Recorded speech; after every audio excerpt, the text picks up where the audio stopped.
नमस्ते दोस्तों, छत्तीसगढ़ डिबेट में आपका स्वागत है। बस्तर में मोदी की गारंटी। बस्तर ही क्यों, पूरे देश में क्यों ना कहें हम।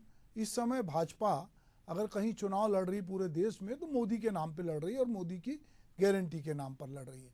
यही वजह है कि पूरे देश में 400 पार का जो नारा है वो इसलिए भी फलीभूत करने के लिए भाजपा लगी है कि मोदी जो है इस समय वो कहती हैं कि न केवल देश के बल्कि विश्व के नेता के रूप में उनका नेतृत्व उभरा है और वो एक ऐसे भारत की कल्पना कर रहे हैं जो जब 100 साल पूरा होगा तो वो एक ऐसा भारत होगा जो विकसित और विकासशील होगा।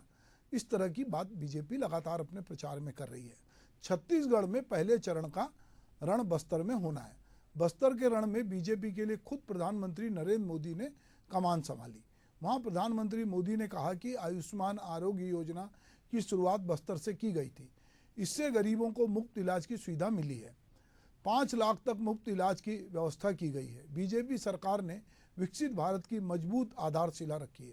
पूरा देश कह रहा है कि एक बार मोदी सरकार, क्योंकि हमारी प्राथमिकता गरीबों का कल्याण रही है। कांग्रेस ने ना तो गरीबों की चिंता की ना ही उसकी समस्या समझी। कांग्रेस को महंगाई का मतलब भी समझ में नहीं आया, लेकिन मुझे कच्चे छत के नीचे की तकलीफ का पता है। घर में राशन नहीं होता तो माँ की तकलीफ पता है। दवाई खरीदने के लिए पैसे नहीं होते तो उसकी तकलीफ पता है। गरीब की समस्या दूर करने तक चैन से नहीं बैठूंगा। 25 करोड़ लोगों को गरीबी से बाहर निकाला है। कोरोना काल में मुफ्त वैक्सीन दी है, मुफ्त राशन दिया है और अभी भी इसका जो है वितरण जारी है। कांग्रेस के समय भ्रष्टाचार ही देश की पहचान बन गई थी। सरकार का 1 रुपया निकलता था मगर गांव तक पहुंचता था 15 पैसा। अब भ्रष्टाचार पर कड़ी कार्रवाई हो रही है तो मोदी का सिर फोड़ने की धमकी दे रहे हैं। मोदी गरीब का बेटा है, सिर ऊंचा करके चलता है, इनकी धमकियों से डरने वाला नहीं है। मोदी आराम करने के लिए नहीं, काम करने के लिए पैदा हुआ है। कमल पे पड़ने वाला हर वोट मोदी की ताकत बढ़ाएगा। छत्तीसगढ़ से मेरा लगाव है, मैं बतौर प्रधानमंत्री सबसे अधिक यहाँ आया हूँ। ये नरेंद्र मोदी जी ने आज जो है बस्तर में जब चुनाव प्रचार शुरू किया अम्माबेल में, तो वहाँ से उन्होंने ये बात कही। अब मोदी जी के इस पूरे प्रचार अभियान में अगर हम बहुत सारी बातों का एनालिसिस करेंगे, पर हम देखते हैं कि जो इस पर पार्टी के लोग क्या कहते हैं, पार्टी के प्रवक्ता क्या कहते हैं। तो सबसे पहले हम देखते हैं कि हमारे साथ बीजेपी के जसविंदर सिंह बग्गा जी जुड़े हैं, उनका स्वागत है। दूसरा हमारे साथ अनिल सिंह चौहान हैं, कांग्रेस के प्रवक्ता, उनका भी स्वागत है जी। तो सबसे पहले बग्गा जी, आज चूंकि मोदी जी का दिन था और छत्तीसगढ़ में बस्तर में पहले चरण का मतदान होना है, वहाँ पर मोदी जी ने जो है आज आकर एक शंखनाद किया है। पीछे से राहुल गांधी आएंगे ऐसी खबर है। तो आज आप जो मोदी जी की ये पूरी आज का चुनाव अभियान था उसको किस तरह से देखते हैं?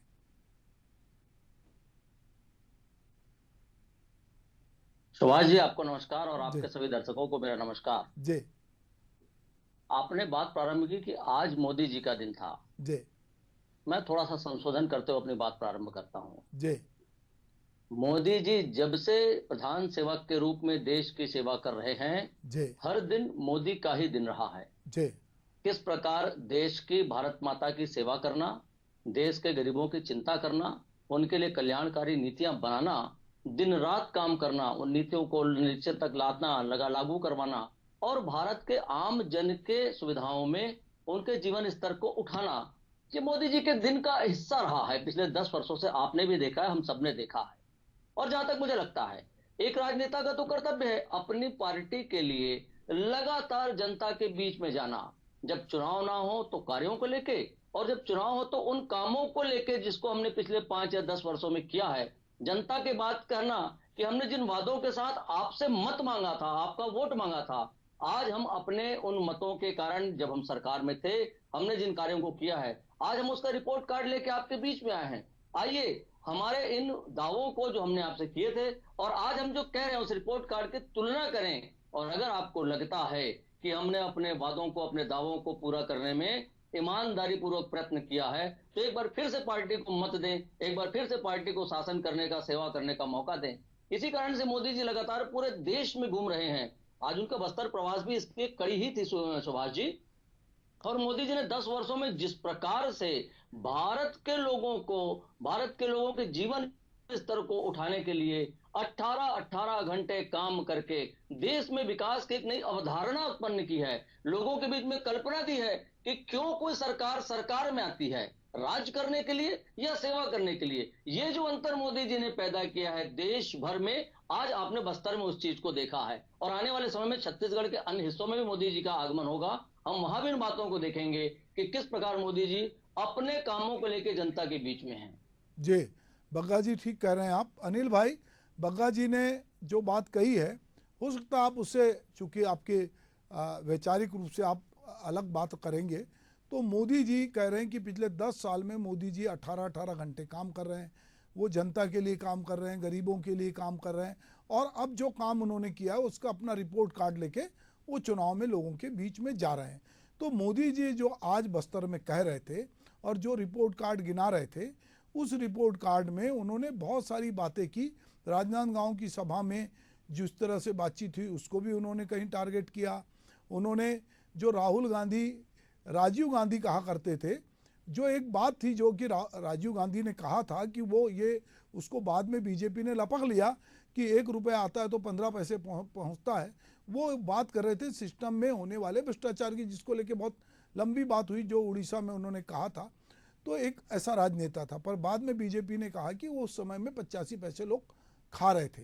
तो कहीं ना कहीं आपके पिछले जितने 60 साल का जो भी आपका कार्यकाल था कांग्रेस का, और मोदी जी के 10 साल को लोग उससे ऊपर रखते हैं कि लगता है कि जो कुछ काम हुआ है पिछले 10 साल में हुआ है, और जो भी जनता के बीच में खुशहाली आई है, गरीबी दूर हुई है, जन सेवा के काम हुए हैं, तो मोदी जी सेवा के लिए आए हैं और आप लोग राज करने आए थे। अभी जो मोदी जी का भाषण है, चलिए उसी पे बताइए अनिल जी आप। सुभाष जी, मोदी जी जब से देश के प्रधानमंत्री बने, हिंदुत्व संकट में आ गया। अच्छे दिन और महंगाई की बात करने वाले अब उस मुद्दे पे बात नहीं करते। 2 करोड़ रोजगार और 15 लाख रुपए वो भूल गए। तो कौन सी गारंटी की बात कर रहे हैं वो? नोटबंदी के नाम पर 100 दिन मांगे थे उन्होंने, देश को प्रयोगशाला बना दिया। कृषि बिल के नाम पर हजारों किसानों की हत्या हो गई। पुलवामा में जो अटैक हुआ आज तक उसकी जांच रिपोर्ट नहीं आई। शहीदों के नाम पर वोट मांग लिए। ऐसा राजनेता कहीं आपने देखा है? कहीं जाति और धर्म के नाम पर आज देश सुलग रहा है तो सिर्फ उसका सबसे बड़ा श्रेय सीधे मोदी जी को जाता है। और भ्रष्टाचार की बात करते हो, निश्चित रूप से राजीव जी ने भ्रष्टाचार पर जो केंद्रित किया राजनीति को। राजीव जी ने कहा कि यहां से जब 1 रुपए निकलता है 15 पैसे हितग्राही तक क्यों जाता है, हमको उस सिस्टम में जाना होगा। राजीव जी से लेकर मनमोहन सिंह तक सभी प्रधानमंत्रियों ने काम किया। हम तो इनके पुरोधाओं को गाली नहीं देते।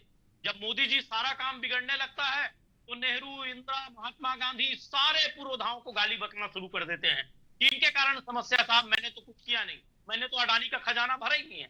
तो मैं ये कहूंगा कि वो मनमोहन सरकार आते तक आपके विद्वान दर्शकों पे सोचता हूं, जो सूचना का अधिकार आरटीआई आया, शिक्षा का अधिकार, भोजन का अधिकार आया, रोजगार का अधिकार मनरेगा के माध्यम से आया, तो हमने अधिकार देने का काम किया।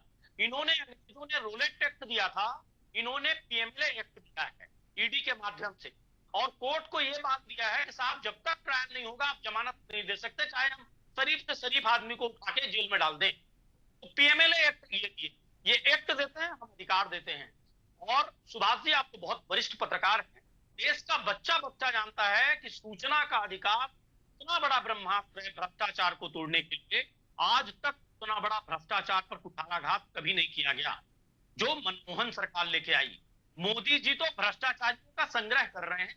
ईडी, सीबीआई, आईटी के माध्यम से उन पर छापेमारी करना, 2-3 दिन में उनको भाजपा ज्वाइन कराना, जिन जो ज्यादा सहनशील है वो 2-3-4 महीने में आ जाते हैं, नहीं तो जेल में डाल देना, उसका चरित्र हनन करना। आज देश का बच्चा जानता है कि चाहे केंद्रीय एजेंसियां हो चाहे संवैधानिक संस्थाओं हो, सभी की विश्वसनीयता पर सवाल खड़ा हो गया है। आज जिस तरह से देश चल रहा है, लोकतंत्र खतरे में है। कि जनता इस बार भाजपा वर्सेस जनता का वोट कर रही है। इस बार हिंदुस्तान की जनता संविधान को बचाने के लिए, तानाशाही को खत्म करने के लिए वोट देती है। सुभाष जी, ये जितने बड़े बड़े वादे कर लें, गारंटी नए नए शब्दकोश ले आए, और जब ये अधिक फेल होते हैं तो 2047 की बात कर लेते हैं। तो इसीलिए कहते हैं 47 तक मैं दूसरी बड़ी अर्थव्यवस्था बना दूंगा। साहब अर्थव्यवस्था तो उससे कम रफ्तार से चल रही है जो मनमोहन सरकार में चल रही थी। 7.5 तक था, अभी मुश्किल से 6.5% है। 1% तो विकास दर गिर गई। तो आप कहां से बड़ी अर्थव्यवस्था बना रहे हैं? आप कहां से लोकतंत्र को मजबूत कर रहे हैं? अदानी का खजाना भरना, 2-3 उद्योगपति बनाना, किसानों को कंगाल करना, कृषि उपकरणों पे जीएसटी लगाना, लगातार हर दिन 15 से 20 किसानों को क्या, ये कहां से इंडिया साइनिंग और इनका बड़ा नारा आ जाता है? अब क्यों मोदी जी में तब अच्छे दिनों की बात नहीं करते? क्यों 400 रुपए का सिलेंडर इनको महंगा लगता था और 1200 रुपए में अब बेच रहे हैं? पेट्रोल डीजल 30 रुपए कहने वाले 100 रुपए पहुंचा दिए। तो क्या देश की जनता इन मुद्दों को नहीं जानती? जानती है। ये पूरी कोशिश करते हैं डाइवर्ट करने की, और डाइवर्ट ऐसे करते हैं हिंदुत्व, धर्म, और कैसे मुसलमान क्या किए, ईसाई क्या किए, कैसे देश को बांटा जाए। ये सारी प्लानिंग भारतीय जनता पार्टी की सुनियोजित होती है मुद्दों से भटकाने के लिए, क्योंकि मुद्दों पर बात करके ये सफल हो ही नहीं सकते हैं सुभाष जी। ये जी। भारतीय जनता पार्टी का असली चाल चरित्र चेहरा है। ठीक है अनिल जी, तो हम चलते हैं जसविंदर सिंह जी से कि जसविंदर, जैसे अनिल कह रहे हैं कि भाजपा का चाल चरित्र चेहरा जो है वो मुद्दों से, मूल मुद्दों से भटकाता है। वो कभी हिंदुत्व की तरफ ले जाता है, कभी मुसलमानों की बात करता है। अभी जब कांग्रेस का घोषणा पत्र आया तो कहा गया कि ये मुस्लिम लीग का घोषणा पत्र है, क्योंकि उसमें कुछ बातें ऐसी हुई होगी कि जिसमें कहीं ना कहीं ऐसा लग रहा है कि कोई अल्पसंख्यकों के हित की बात हो रही है। आज मोदी जी ने जो बस्तर में कहा, और उन्होंने कहा कि अगर आप मोदी को जो है, अगर हर वोट जो है मोदी की ताकत बढ़ाएगा। आज सब लोग जानते हैं कि पूरे देश में यदि सबसे कोई ताकतवर और लोकप्रिय नेता है तो वो नरेंद्र मोदी है, और वो चाहते हैं कि उनकी ताकत बढ़े। पर लोगों को ये आशंका है कि ये, जैसा अभी अनिल कह रहे थे कि केंद्रीय एजेंसियों का नाम ले रहे थे अभी आप, और पर उसके उलट जो है मोदी जी ने अपने भाषण में गरीबी का जिक्र किया। वो जानते हैं, जैसे वो कह रहे हैं कि जाके पैर ना फटे बिंबाई, वो क्या जाने पीर पर आई। तो मोदी जी गरीबी की बात कर रहे हैं, वो झुग्गी में रहने की बात कर रहे हैं। वो बस्तर के लोगों को बता रहे हैं कि जैसा जीवन आप जीते रहें वो सारी पीड़ा मैं समझता हूँ। तो क्या, और एक तरफ जैसे अनिल कह रहे हैं कि वो कुछ चंद जो उनके आजू बाजू के लोग हैं उनका भला चाहते हैं। तो जनता जो है अभी, चूंकि पूरी बीजेपी मोदी जी के नाम पर चुनाव में है, मोदी की गारंटी के नाम पर, तो वो कौन कौन सी गारंटी हैं, और जो अनिल भाई कह रहे हैं उससे आप निश्चित रूप से आपके विचार विपरीत होंगे, तो मैं चाहूंगा कि आप अपनी बात रखें।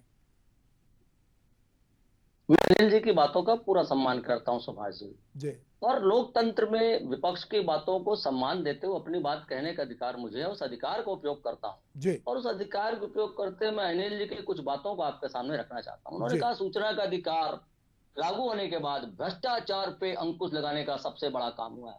साहब, उसके बाद कोलगेट स्कैम हुआ आपकी सरकार के समय में, कॉमनवेल्थ का घोटाला हुआ, 2G 3G 4G जीजाजी, अरे लाखों करोड़ के स्कैम हो गए 10 वर्ष के मनमोहन सरकार ने इस सूचना के अधिकार को देने के बाद। भाजपा वर्सेस जनता का चुनाव होगा। अरे भाजपा वर्सेस जनता का चुनाव तो 2014 से हो रहा है अनिल जी, और भारतीय जनता मोदी जी के साथ दृढ़ता से खड़ी है। 2014 के आम चुनाव देखें, 2019 के आम चुनाव देखें, और अब 2024 के आम चुनाव भी देखेंगे कि किस प्रकार भारत की जनता मोदी जी के साथ खड़ी मिलेगी। अर्थव्यवस्था की बात कर रहे थे अनिल जी, मनमोहन सिंह जैसे प्रकांड विद्वान अर्थशास्त्री के राज में भारत की अर्थव्यवस्था, देश की अर्थव्यवस्था को मजबूत बनाता है। अर्थव्यवस्था थी मोदी जी के राज में, ये अर्थव्यवस्था पांचवी बड़ी। सुभाष जी, मैंने अनिल जी को बहुत शांति से सुना है। अनिल भाई, अनिल जी मेरा कहना सुने। अनिल जी थोड़ा बग्गा जी को बोलने दीजिए, फिर आप भी बोलेंगे। देखिए आप दोनों ही हैं, पहले बग्गा जी को बोलने दीजिए, बग्गा जी की बात पूरी होगी फिर आपको मौका मिलेगा, और इससे कम से कम बात क्या कह रहे हैं आप दोनों वो बहुत साफ तौर से जाएगी, वरना क्या होगा, बात उलझ जाएगी। तो बग्गा जी आप बोलिए। जी, मैं यही कह रहा था कि हम दोनों, मैं अपनी बात कर रहा हूं, हो सकता है अनिल जी को मेरी बातों में कहीं असत्य लगता हो, आप बात अपने समय में करें ना। मैं क्या कह रहा था कि इस अर्थव्यवस्था की बात इस प्रकांड विद्वान अर्थशास्त्री मनमोहन सिंह के राज में भारत की अर्थव्यवस्था 11वें-12वें नंबर की थी, आज हमने 5वें नंबर पे ला दिया है। साहब, आप स्वीकारें ना स्वीकारें, विश्व स्वीकारता है कि आज हमारे अर्थव्यवस्था का स्तर कितना उठा है। हिंदुत्व संकट में कह रहे थे आप साहब, 10 वर्ष के यूपीए के सरकार में गली गली, शहर शहर, गांव गांव जब मन लगता था तब बम फूट जाया करते थे, पता नहीं चलता था कि क्या हो रहा था। हमारे सैनिकों के सिर काट के फुटबॉल खेलते थे या पड़ोसी देश के लोग, उसमें आपको अच्छा लगता था? अरे ये मोदी की सरकार आने के बाद इस बात की गारंटी हुई है कि जहां हम एक बार विकास के कार्य भी करेंगे तो राष्ट्र के सम्मान को बढ़ाएंगे, राष्ट्र के स्वाभिमान को झुकने नहीं देंगे, विकसित भारत की गारंटी के साथ काम करेंगे। अरे हम अगर 2047 का स्वप्न लेकर इस देश में काम कर रहे हैं तो क्या बिगड़ता है आपका? जब तक आप बड़े प्लान को लेकर नहीं उतरेंगे ना अनिल जी, उन प्लान की पूर्ति कैसे करेंगे? सरकारें आती हैं चली जाती हैं, देश बना रहता है। जब देश के लिए प्रॉपर प्लान होता है ना अनिल जी, तब जाके विकास की अवधारणाएं मूर्त रूप लेती हैं। हम सब ने 10 वर्षों में देखा है कि इस देश ने विकास के कैसे कैसे कदम देख लिए हैं। इस देश में 10 वर्षों में 4 करोड़ गरीबों के मकान पक्के हो गए साहब, उनमें साफ पानी आना शुरू हो गया, उन मकानों में बिजली लग गई, 12 करोड़ इज्जत घर बन गए, 50 करोड़ जनधन के खाते खुल गए। और ये खाते इसलिए खोलने पड़े कि आपके प्रधानमंत्री राजीव गांधी स्वयं स्वीकारते थे कि जब दिल्ली से 100 रुपए चलता है तो 15 रुपए गरीब के खाते तक पहुंचता है। मोदी जी ने जनधन खातों से यही तो कल्पना की कि जब दिल्ली से 100 रुपए निकलेगा तो गरीब के खाते में 100 रुपए पहुंचेगा। जब मोदी जी किसान सम्मान निधि के 2000 रुपए डालते हैं ना साहब, 6000 रुपए साल के, तो गरीब के खाते में 6000 रुपए पूरे मिलते हैं। जब विष्णुदेव साय की सरकार महतारी वंदन के अंतर्गत 1000 रुपए डालती है महीने का, तो हमारे बहन माताओं के खाते में 1000 रुपए पूरा मिलते हैं। हमने किया क्या है? हमने 10 वर्षों में देश में विकास की परंपरा प्रारंभ की है। हमारी माताओं बहनों की चिंता की है कि धुएं से उनकी आंख जो खराब हो जाती थी, हमने उज्ज्वला गैस तो पहुंचाया ना 10 करोड़ घरों में। आप किस प्रकार के विकास की कल्पना करते हैं? और अब मोदी जी का एक और बड़ा विषय है कि अब वो हर घर को सौर ऊर्जा घर बनाना चाहते हैं और उन्होंने प्रारंभिक चरण में 1 करोड़ घरों में इस प्रकार का लक्ष्य भी निर्धारित किया है कि किस प्रकार हम सौर ऊर्जा से उन घरों को प्रकाशित करेंगे और उनका बिजली बिल शून्य हो जाएगा। जिस आयुष्मान योजना की बात आप कर रहे थे सुभाष जी, जो बस्तर में प्रारंभ हुई थी, अब तक 30 करोड़ से ज्यादा लोगों को 5 लाख तक की बीमारी का इलाज मोदी जी के इस चमत्कारिक कल्याणकारी राज में ही तो संभव हुआ है ना। और हमने किया क्या है? हमने इस देश को कोविड से बचाया है, 220 करोड़ टीके हमने लोगों को लगवाए हैं साहब। ये तो जन कल्याणकारी योजना होती है। और देखिए, अगर आप विकास की बात करना चाहते हैं कि दो सरकारों में किस प्रकार से होता है, 2014 तक इस देश में 357 मेडिकल कॉलेज थे, मोदी जी ने 10 वर्षों में उसे बढ़ाकर 692 कर दिए। 6 एम्स हुआ करते थे, आज 24 एम्स हैं। 723 यूनिवर्सिटीज हुआ करते थे, आज 1472 यूनिवर्सिटी साहब। 16 आईआईटी बढ़कर 23 हो गई हैं, 13 आईआईएम बढ़कर 20 हो गए हैं। इस प्रकार विकास की अवधारणा है। मैं सड़क की बात नहीं कर रहा हूं, मैं बिजली के खंभों की बात नहीं कर रहा हूं, मैं घर घर पहुंची बिजली की बात भी नहीं कर रहा हूं, लेकिन मोदी जी ने विकास के जिस अवधारणा को देश के सामने रखा है, देश के सम्मान को बढ़ाते हुए, देश के स्वाभिमान को बढ़ाते हुए, हम एक ऐसे नए भारत में रह रहे हैं जिस भारत का वासी आज भारत का नाम लेने के बाद गर्व का एहसास करता है, जिस गर्व को आपने 10 वर्ष की यूपीए सरकार में लगभग खत्म कर दिया था। भारतवासी को भारत में रहते कहीं न कहीं संकोच होता था कि जाने कब सड़क में निकलते बम फूट जाए। आज अगर हमारा पड़ोसी देश हम पर टेढ़ी निगाह रखता है तो हमारे में इतना दम है मोदी जी की सरकार में कि वो घर में घुस कर भी मार सकती है। जी, तो जसविंदर जी कह रहे थे कि मोदी सरकार में इतना दम है कि वो घर में घुस के मार सकती है। भारत के व्यक्ति जो है अपने आप को सुरक्षित महसूस कर रहे हैं, वो जहाँ कहीं हैं वहाँ पर एक शांति का वातावरण निर्मित हुआ है। अनिल जी, आप बग्गा जी की बात से कितनी तरह से सहमत हैं? सुभाष जी, देश का बच्चा बच्चा जानता है कि आतंकी घटनाएं मोदी सरकार में बढ़ी हैं। मणिपुर से लेकर महाराष्ट्र तक सब कुछ जल रहा है। देश में अराजकता और नफरत का वातावरण है और विश्व स्तर पर ये कह रहे हैं कि हमारा मान बढ़ा है। यूएनओ को आंकड़े देखिए, पत्रकारों की स्वतंत्रता में 180 देश में हम 146वें नंबर पर हैं। प्रधानमंत्री ने 0 प्रेस कॉन्फ्रेंस की है 10 सालों में। प्रेस से बात करने से सबसे बड़ी डेमोक्रेसी का प्राइम मिनिस्टर डरता है कि कहीं कोई सवाल ना आ जाए जिसका मैं जवाब ना दे पाऊं।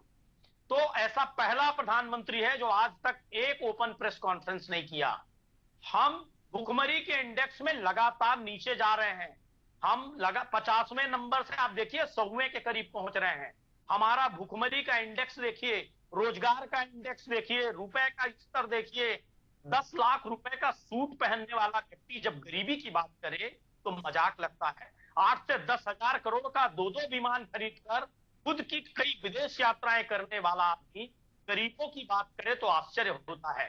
जिसके राज में 15 किसान प्रतिदिन आत्महत्या कर रहे हो, वो जब कृषि उपकरणों पे जीएसटी लगा रहा हो, वो जब किसान गरीबों की बात करे तो आश्चर्य लगता है सुभाष जी। और सबसे बड़ी बात, चाइना हिंदुस्तान में घुसा हुआ है, आप देखिए। और हमारे विदेश मंत्री का ऑफिशियल बयान सुन लीजिए कि चाइना हमसे बड़ी अर्थव्यवस्था है, हम उससे लड़ नहीं सकते। इतना कायरता वाला बयान, और 56 इंच की सीने की बात करते हैं ये। वित्त मंत्री निर्मला सीतारमण के पति जो खुद अर्थशास्त्री हैं, वो कहते हैं कि जो ये चंदा वसूली भारतीय जनता पार्टी ने इलेक्टोरल बॉन्ड के माध्यम से की है, ये विश्व का सबसे बड़ा स्कैम है। पीएम केयर्स फंड के नाम पर प्रधानमंत्री जी टीवी चैनलों में अपील करते हैं, ये सार्वजनिक फंड है, इसमें दान करिए, और हिसाब देने से डरते हैं। अदानी को 20,000 करोड़ कहां से गया, उसका हिसाब नहीं बता पाते।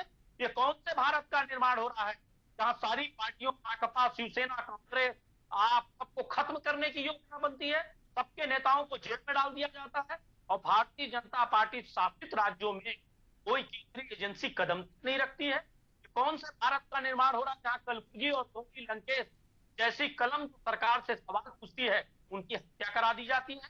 ये कौन से भारत का निर्माण हो रहा है जहां सिर्फ गोदी मीडिया को ही बोलने का अधिकार दिया जाए, जो मीडिया समूह पत्रकार सरकार से सवाल करें, उनके आईटी गिरे, उनको झूठे मामलों में फंसा दो, या उस यूनिट को ध्वस्त कर दो। किस तरह का लोकतंत्र चल रहा है, देश का बच्चा बच्चा जानता है।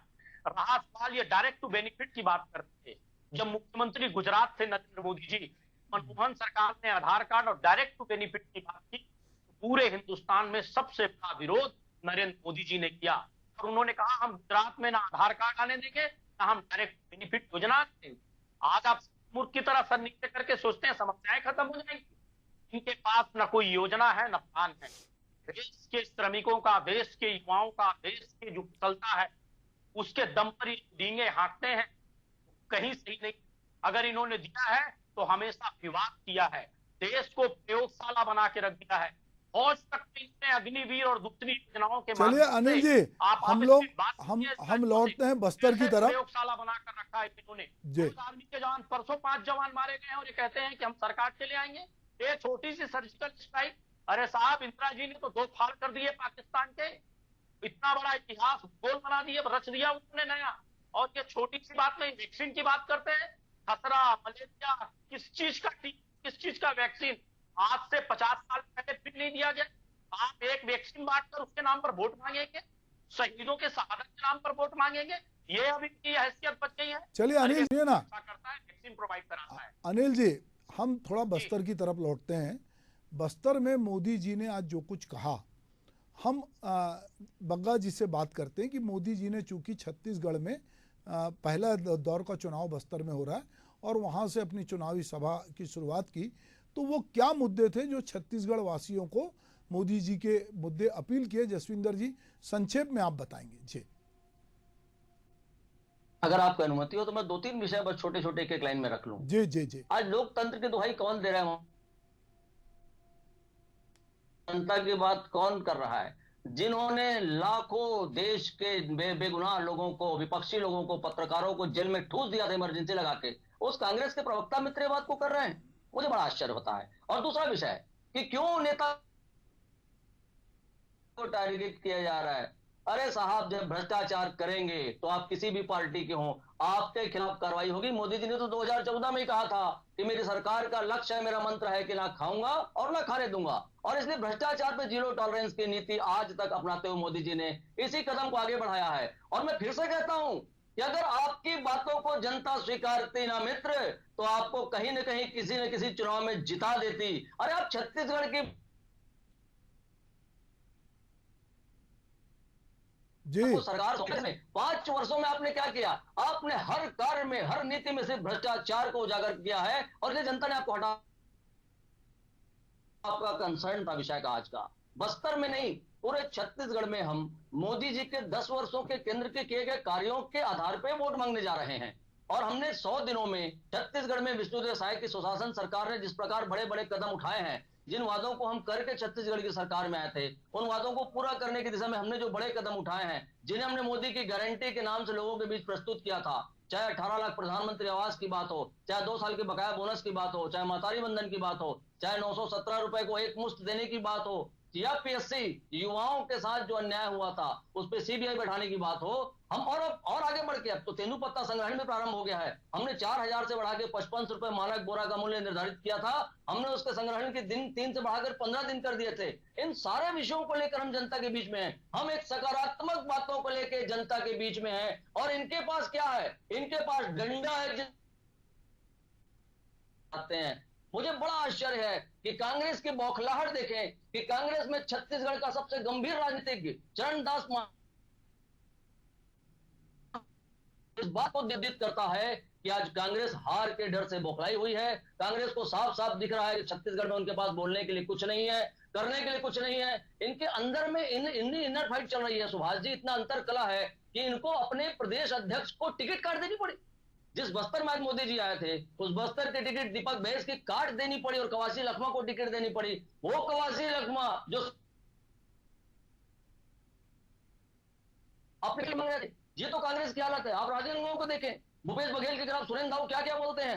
आप बिलासपुर को देखें, देवेंद्र यादव के खिलाफ कैसे आमरण अनशन में कांग्रेसी बैठे हुए हैं। आप ताम्रध्वज साहू को देखें, कैसे महासमुंद का पूरा साहू समाज उनके खिलाफ है। कांग्रेस की स्थिति आज कैसी है सुभाष जी? कांग्रेस के पास न बोलने के लिए कुछ है, ना नीति है, ना नेता है, ना नियत है। इनके पास छत्तीसगढ़ में चुनाव लड़ने के लिए कुछ भी नहीं है। ये मजबूरी में सिर्फ आला कमान के दबाव में चुनाव लड़ने के लिए चुनाव में खड़े क्या हो गए अनिल हैं। जी? जनता भी जानती है, ये नेता भी जानते हैं, जी। कांग्रेस के कार्यकर्ता भी जानते मुझे हैं। जी, उतना जी। ही समय मिलेगा हाँ, तो आपसे बस एक अनिल जी, निवेदन मैं ये कह रहा हूँ, करूंगा। जितनी देर जसविंदर तक जी, आप जसविंदर जी को समय बग्गा जी, वाली है। चलिए अनिल जी को बोलें। अनिल जी, ना आप पास नियत है, ना नीति है, ना नेता है, और मजबूरी में लोग चुनाव लड़ रहे हैं। आप अपने दीपक बैस को चुनाव नहीं लड़ा के कवासी लखमा को चुनाव लड़ा रहे हैं। आप जो है जगह जगह इस तरह की बातचीत हो रही है कि प्रत्याशियों का विरोध हो रहा है, इस तरह की बात बग्गा जी कह रहे हैं। संक्षेप में बोलिएगा जी। देखिए सुभाष जी, चाहे बग्गा जी हो चाहे मोदी जी हो, जब मोदी जी देश के प्रधानमंत्री आकर छत्तीसगढ़ में कह सकते हैं कि आपको अकबर की सरकार चाहिए कि हिंदुओं की पक्षधर भाजपा की सरकार चाहिए, जब देश का प्रधानमंत्री इतनी स्तरहीन बात करने लगे, एक मंत्री को छत्तीसगढ़ के टारगेट करके धर्म के नाम पर उसको हैरासमेंट करिए, तो आप कल्पना कर लीजिए कि इनका स्तर क्या होगा। दूसरी बात, जब छत्तीसगढ़ की लाखों ट्रेनें बंद हो जाती हैं, जब हसदेव अरण्य में आदिवासियों को बेघर किया जाता है, 50,000 की फोर्स खड़ी कर दी जाती है, आदिवासियों को घर में नजरबंद कर दिया जाता है, अकबर की सरकार नहीं थी। और अगर तो मोदी ये जी ने भारतीय सच को जनता उजागर पार्टी कर का दिया और कहा है कि अकबर की सरकार थी, तो उसमें असत्य क्या है? और ये आप सुभाष जी, दावा करते हैं कि हम आदिवासियों के आपने ही 5 वर्ष कहां से नरेंद्र मोदी जी इन्हीं जब के लोगों छत्तीसगढ़ के में इन्हीं लोगों के आदिवासियों दम का पे तो खेल सरकार चलाई है ना अनिल जी। और ये 5 वर्ष आप लगातार क्या करते रहे? भारतीय यही जनता यही पार्टी लोग जिनका नाम के मोदी जी ले रहे हैं, इन्होंने तो सरकार चलाई थी ना। उन और अगर आप भ्रष्टाचारियों का तुष्टिकरण की अपराध हो सरकार जाता चला है। रहे हैं, और हम नवीन कहते हैं जिंदल हम जी तुष्टिकरण की बात बात यह है करेंगे, कि लोगों की संतुष्टि मैं की बात अनिल जी करेंगे, और बग्गा जी, उस पे आपत्ति होती है। आप दोनों से कहना चाहूँगा कि समय की अपनी सीमा है, और हम बस्तर में मोदी की गारंटी की बात कर रहे थे। अनिल जी, अब चूंकि समय नहीं रह रहा है तो मैं आप दोनों को धन्यवाद कहूँगा और बहुत बहुत नमस्कार।